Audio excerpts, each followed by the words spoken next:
Welcome to another episode of Whitetail Rendezvous, coming to you 6 days a week as we interview whitetail experts and hear their traditions and personal stories of the hunt. Learn more about the latest gear, discover proven tips, and the latest strategies so you can make your next hunt a success. Now, here's your host, Bruce Hutchin. On behalf of Whitetail Rendezvous, this is your host, Bruce Hutchin, and I want to say thank you to everybody for making 2016 a banner year. Why? Because we went over 100,000 iTunes downloads. Why? Because we had over 300 guests on the show. And talking about the show, sometimes my guests are in a tree stand, sitting in a pickup truck on the top of a hill, or just don't have great bandwidth to pick up the recording. So I apologize for that. We're doing the best we can, but this is a real show with real people in real places. This is Whitetail Rendezvous Podcast, episode number 311. Welcome to another episode of Whitetail Rendezvous. This is your host, and we're going to visit with Tom Denney. He and his partner, Darren Woods, have created WoodsnWater Addiction. What's WoodsnWater Addiction? Well, it's about hunting, it's fishing, it's about being in the outdoors. And they got quite a crew that they go around the country, meet some great people, and learn about the outdoors each time they go out. He's got some great tips on the buck he took this fall in the rut. And you want to listen. He gave away his stand so somebody else could sit in it. He had a guest, gave it away, went and sit at another stand, and guess what? He put down a monster buck. Hey, listeners, don't forget to text 33444 Food Plot for your free Food Plot ebook. Welcome to another episode of Whitetail Rendezvous. It's Christmas time, folks, and everybody's getting ready, but thanks for taking some time and listening to the show today. We're going to visit with Tom Denney from Jackson County, Ohio. Tom is the founder of WoodsnWater Addiction. Welcome to the show, Tom. Thanks, Bruce. It's always an honor to be able to sit down and have a conversation with you. Hey, you ready for Christmas, man? I am. We've wrapped up our shopping. We've got a few little things to get to fill the kids' stockings, but other than that, I think we are done. Well, congratulations to you, sir. Likewise, Thank you. Likewise, in this guy, we had early Christmas because Kathy and I are heading out to my daughter's house for a few days, and so we're going to have two Christmases. So that's going to be really fun. Yeah. Well, I hope you have a good one and have safe travels. Thank you, sir. So let's talk about 2016. In your bio, you sent me a picture of a gorgeous deer, mature deer, got a lot of bone, got a little crab claw going, some trash. Let's walk us through this 2016 buck. Yeah, I mean, it was truly just a blessing. This buck this was a hunt like nothing else. None I've ever had. Had some of the guys came in from Florida, and of course, we've been scouting different properties all year long, and have some really good bucks on camera. And this piece of property in particular was belonged to a friend of mine, and we had been had permission to hunt it for several years, and just never put a whole lot of time into it. And it was just another spot, to put somebody in. When all these guys come in, we were struggling, trying to put people in different places so that it wasn't crowded, and put them on good deer. And we hadn't done much. Of course, I put minerals out, over on this property, and we already had the tree stands there. And I guess, it's just a piece of property that hadn't had any pressure. We hadn't really been in there doing much. And those guys was all here hunting, and, I asked them, I said, hey, somebody could go over here and sit in this stand. And nobody seemed to want to, because I guess, we had pictures of deer on all these other stands. So I thought, what, if you guys aren't going to go there, I'll just, I had one of the guys on the team that was hunting a neighboring property, and I dropped him off there, and I thought, well, I'll just drive down here, and I'll go sit in this stand today. And lo and behold, I was in the stand about 20 minutes, and he come cruising through and give me the opportunity, and I took the shot.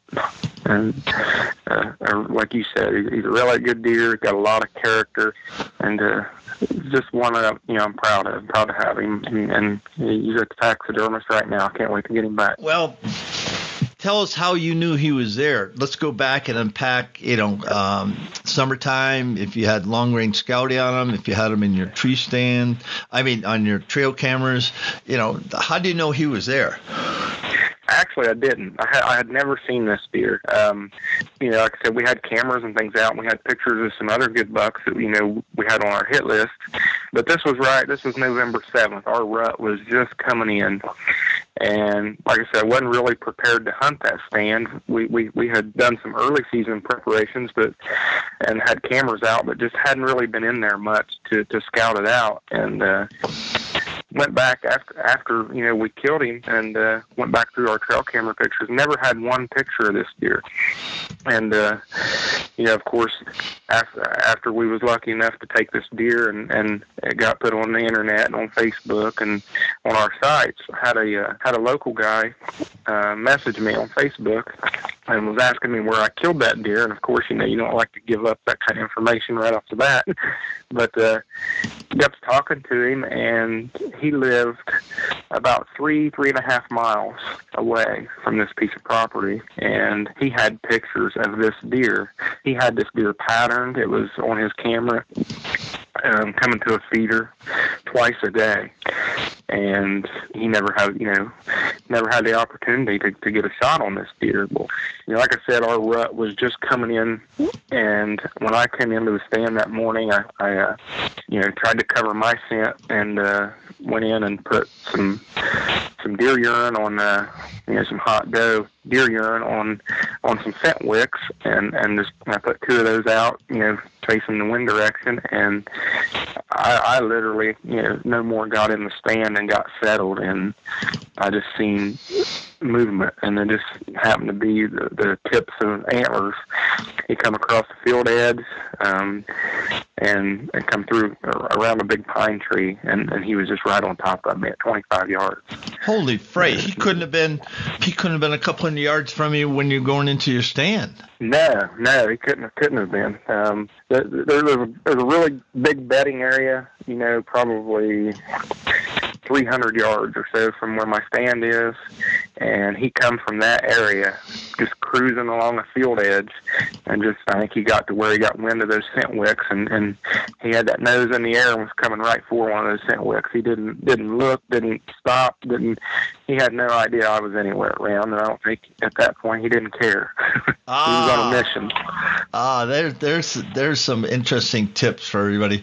One, he got in the stand quietly, put out some scent, which you should do. Did you rattle or grunt or bleat or anything? I just started done a few bleat calls, and he was responsive to that. I mean, he came just that fast.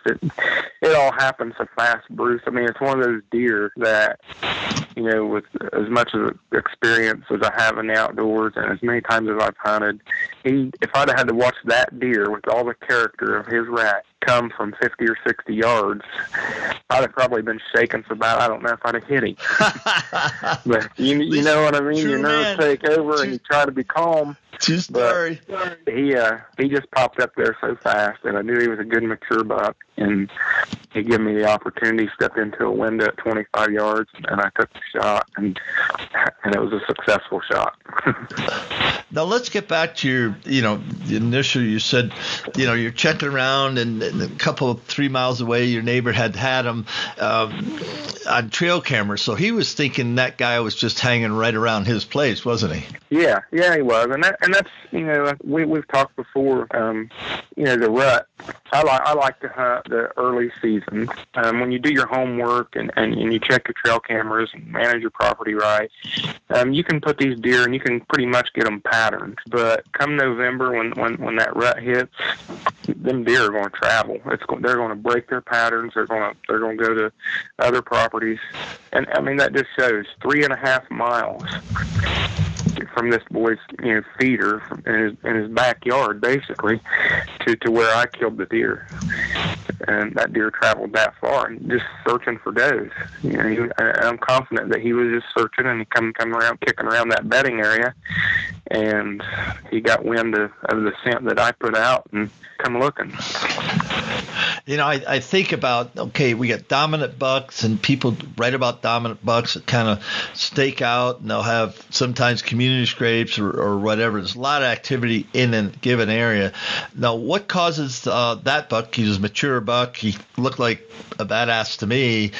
Why would he leave? Well, probably, the feeding patterns of the does, just the pressure, maybe the neighboring properties had already had a lot of pressure in the early season, just kind of pushed them out. He was in unfamiliar territory. He was a regular, and the boy that I was talking to that had all the pictures, he sent me pictures. He probably sent me 100 trail camera pictures of this deer. And I apologized to him. I said, "Man, I'm sorry. You put your work in and you had this deer patterned." And he said, "No, I'm just, I'm glad someone got the opportunity." And he said, "But he said it's funny how those deer will travel." And I kind of told him the same thing. He's a younger fellow, hadn't been into hunting for a long time. And I said, I've had the majority of my success has been early season, because I like to get out and spend time in the woods and check my cameras and just study what these deer are doing, how they're moving, and then pick out my hit list deer. I said, but when you do that, once the rut comes, and then in Ohio, our rut typically hits second week, November. And then right after that, you get into shotgun season, and that just, that puts a lot of pressure in the woods, and they just break their patterns. They'll go to neighboring properties where there's no pressure. They move around a lot.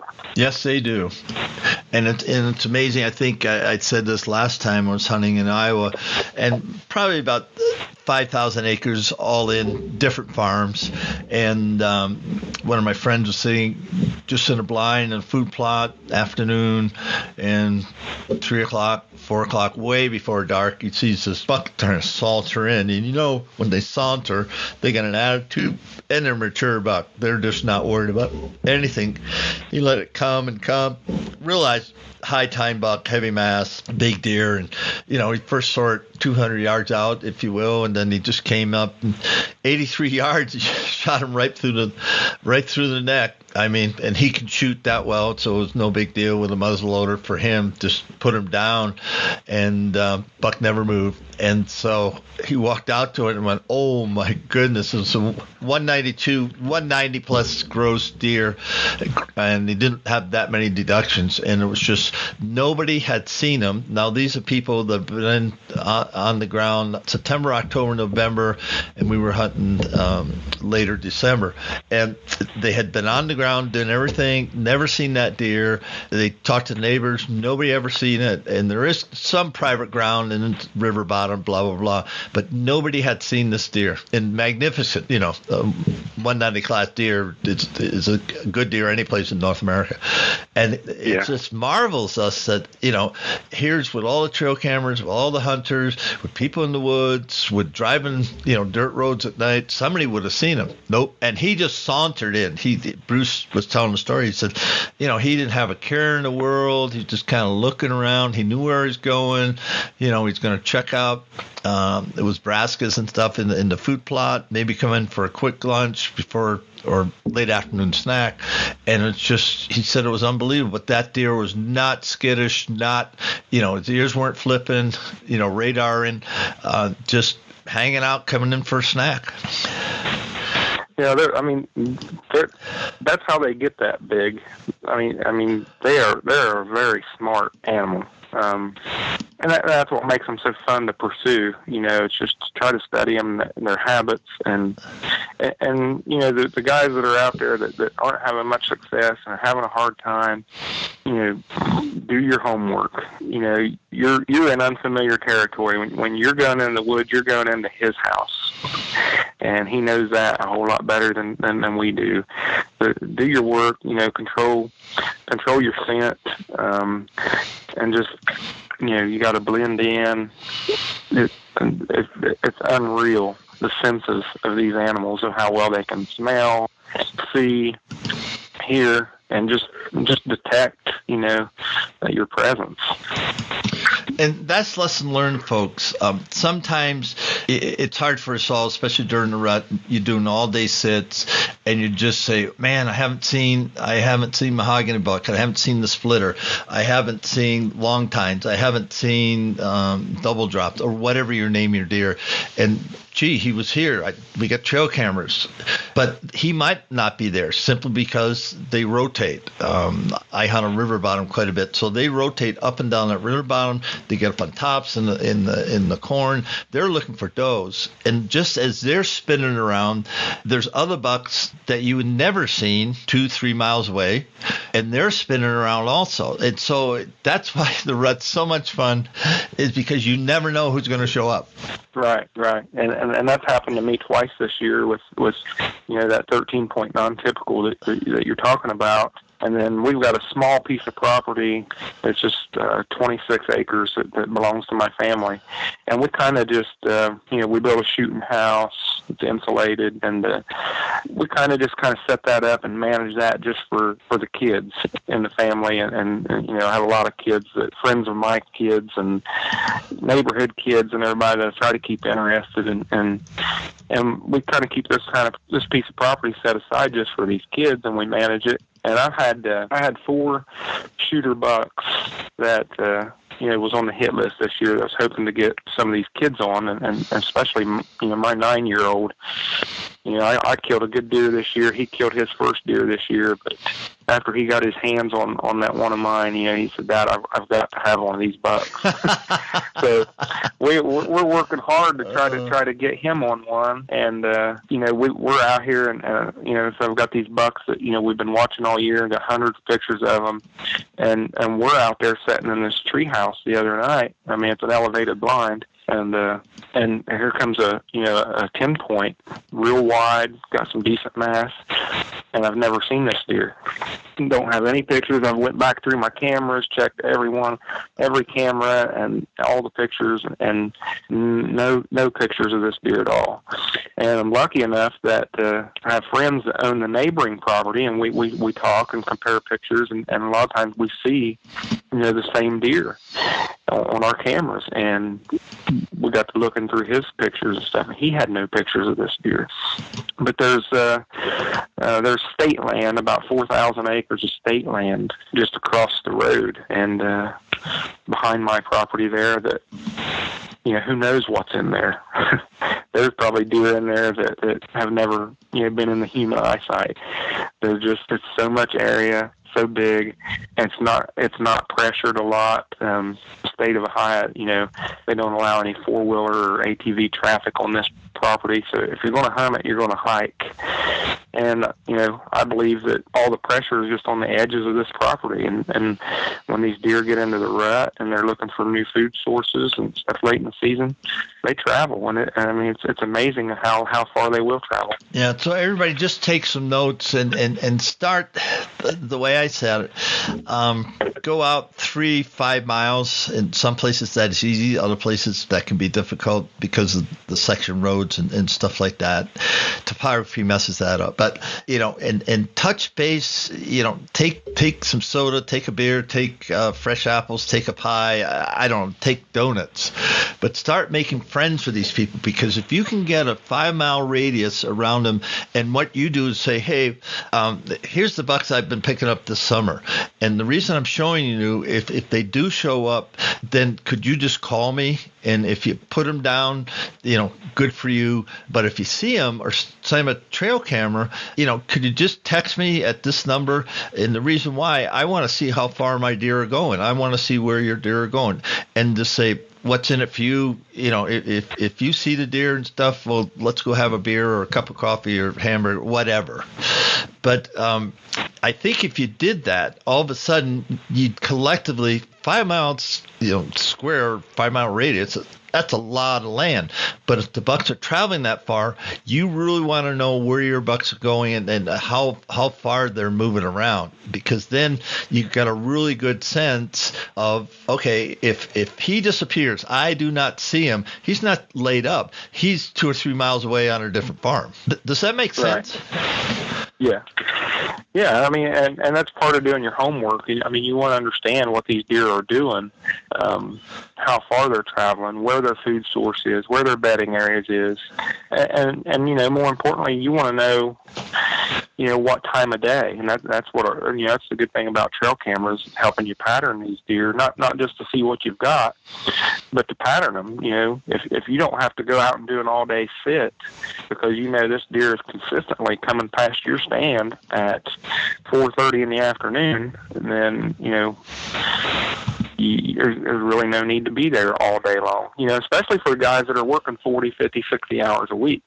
If he's got this, good mature deer that he wants to harvest coming past his tree stand at 4:30 in the afternoon, if he can get off of work at 3 and get dressed and get his things together and get in the tree stand, he can be there. He's done his work all year to pattern this deer. He doesn't have to sit there all day and wait. He knows what time that deer is coming through. And, lessons learned and great tips, because you just have to be there when the deer's coming through. And that's why people wait. But if you have, knowledge and can figure it out, it just, one, saves you a lot of time. Plus, you're making maximum use of your time. I know a couple of guys that, they've got on their farm about 6 different stands. They know the right wind to hit the stand. They get the trail cameras on their stand. And so once they see a deer, I'm going to say 2 times, 3 times, same time of day, in light time, they go, okay, with the wind the same, everything the same, he should come by there. So they slip in there real quiet and take the shot. Because if the deer isn't pushed, he's going to keep doing what he's doing. Your thoughts? That's right. You're exactly right. And one thing I want to say, I kind of get off topic here, but go back to the trail cameras and the guys doing their homework, and I touched a little bit on the guys that are working 40, 50, 60 hours a week. We all watch the TV shows and watch all these guys that do this for a living, and they're hunting 160, 180, and 200-inch deer. Well, that's a once in a lifetime for some of us, and for the guys that are working, like I said, 40 hours or more a week and have limited time to get in the woods, that's a professional's trophy. I mean, it would be anybody's trophy. But if you can go out and put your work in and manage your property, and you're doing your homework on these deer, and you have the opportunity to harvest a younger buck or, just a call deer, one that you want out of the herd. Well, if you've put your time in and you've done the homework and you've enjoyed that hunt, that's your trophy. That's still a deer to be proud of. These guys that, I think the TV just gives the image that you have to hunt 160-inch or bigger buck for it to be a true trophy, and that's not the truth. Your deer is your trophy, no matter how much bone it's got on its head. My 9-year-old shot his first deer this year, and it was a doe, and that meant as much to him as the buck that I killed. It's his trophy. Yeah, and well said. Hey, Tom, how does somebody get a hold of you at WoodsnWater Addiction? You can message me on Facebook, on my private page, or we've got a website and a Facebook page. The Facebook page would be just www.facebook.com/Woods, the letter N, Water Addiction, and then we have our websites, www.WoodsnWaterAddiction.com. And then I also have an email that is just, it's tommainbeam@gmail.com. It's TOMMAINBEAM@gmail.com. Those are probably some of the best ways. I check those pretty much every day, and have a lot of people that talk to me on Messenger, Instant Messenger, and things on Facebook, and usually pretty good about answering everybody's questions. And I've met a lot of great people through this, in this industry, just through social media and just talking to the guys. The WoodsnWater team, we've grown so much and it's doing great. And we've got a lot of people following what we do, and people hit me up and send me messages all the time. Well, that's how we met, and I enjoy social media because we're all sitting around the campfire in common ground, and we're sharing stories, we're sharing tips. So I like that a lot. Let's talk more about WoodsnWater Addiction. What kind of show is it, and where's it air, and how do people get involved if they want to? Well, we're always looking for people to get involved and help us get to that next level. We don't actually have a TV show yet. We have a YouTube channel that we've got some videos on. We've been offered some airtime.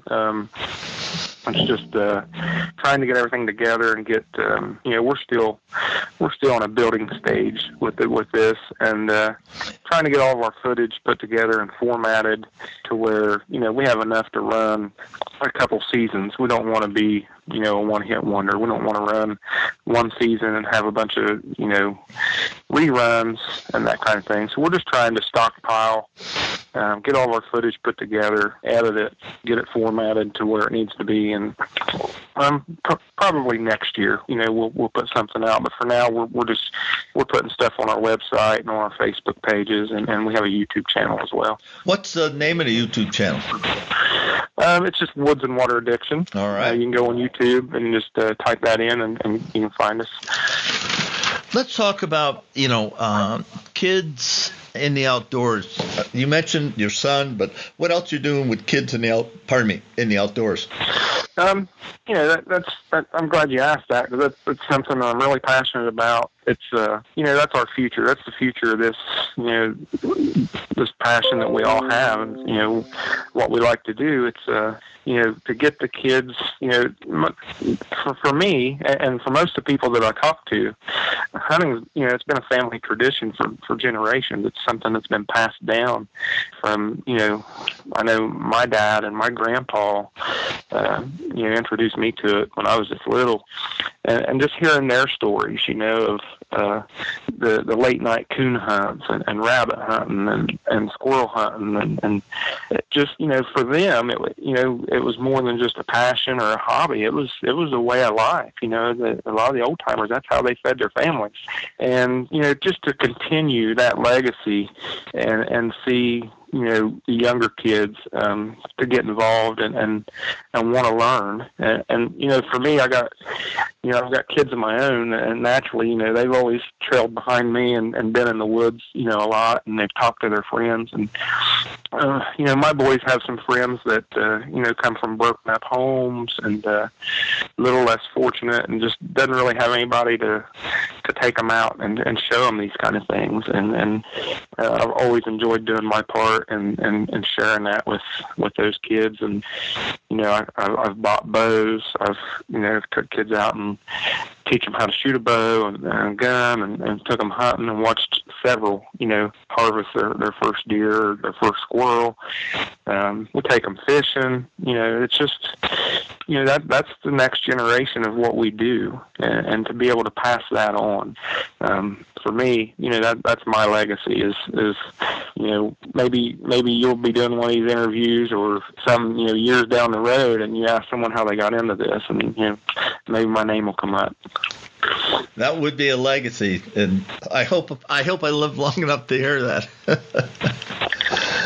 That's for sure.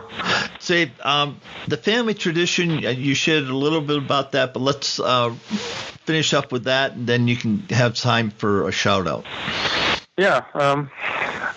Like I said, my whole family has been hunting for years, and some of my fondest memories is squirrel hunting with my grandpa and deer hunting with my dad, and just learning, being out in the woods and them showing me different things, and and just spending that time. That's a good time to bond, a good time to learn things about one another, and just pass down that tradition of hunting. I'm sure it's more than just me and my family. A lot of people that I've talked to, can kind of relate and tell you the same story.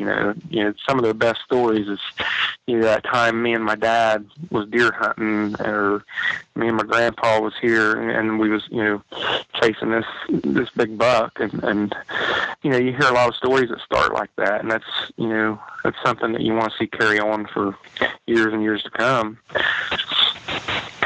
Well, thanks for that. And we're at the time of the show. Why don't you give some shout-outs, and then we'll wrap the show, Tom. Okay. First, I just want to say thanks to you for having me on.